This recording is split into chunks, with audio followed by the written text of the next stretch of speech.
Hello दोस्तों।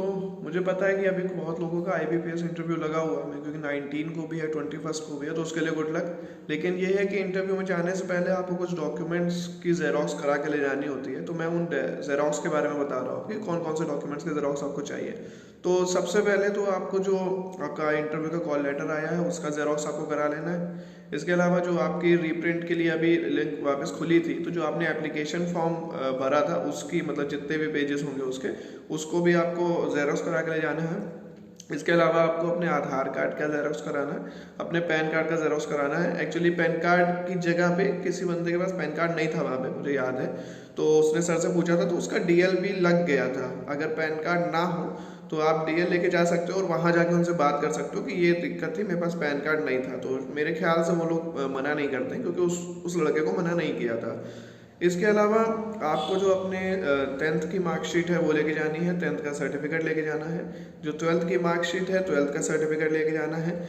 और इसी के साथ इसके अलावा जिस भी सब्जेक्ट में आपने ग्रेजुएशन करी होगी उसकी सारी मार्कशीट जो आपके पास होंगी, मेरे ख्याल से बीएससी में तो लास्ट में एक मिलती है जिसके अंदर सबके मार्क्स लिखे रहते हैं, तो वो डॉक्यूमेंट भी आपका बहुत इंपॉर्टेंट है। इसके अलावा आपको कास्ट सर्टिफिकेट लेके जाना है। जैसे मेरा जो था मैकेनिकल इंजीनियरिंग से बीटेक का, तो हम लोग को 4 साल की अलग अलग वो मिलती हैं मार्कशीट्स, और साथ में जो डिग्री मिली थी वो अलग। तो ये पांचों डॉक्यूमेंट मेरे लगे थे मेरे ग्रेजुएशन से रिलेटेड।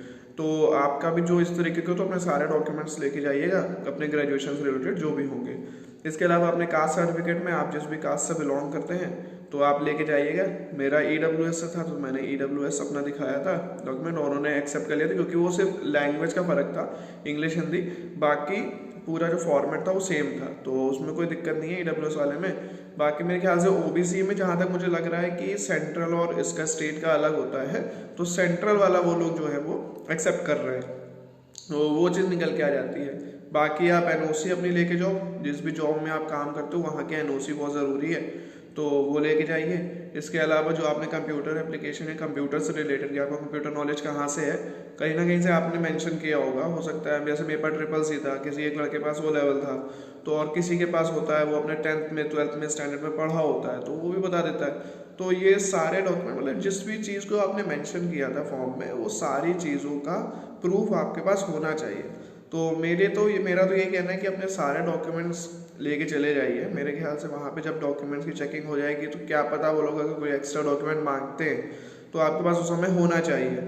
इसलिए अपने सारे डॉक्यूमेंट लेके जाइए संभाल करके, और बस जा करके इंटरव्यू दीजिए बिना किसी परेशानी के। किसी भी तरीके की क्वेरी हो तो आप कमेंट में पूछ लीजिएगा, मैं बता दूंगा। और बस अच्छे से इंटरव्यू दीजिए, टेंशन लेने की ज़रूरत है नहीं।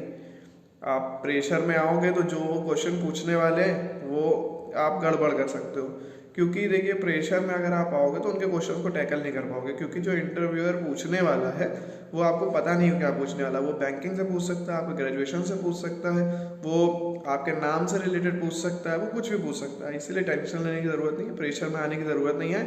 इंटरव्यू में जाने से पहले 1 2 3 घंटा पहले बिल्कुल अपने दिमाग को खाली कर लेना है, और बस अंदर आराम से जाइए बिना किसी परेशानी के। चेहरे पे स्माइल रखिए और आपका इंटरव्यू बहुत अच्छा होने वाला है। Good luck, bye bye.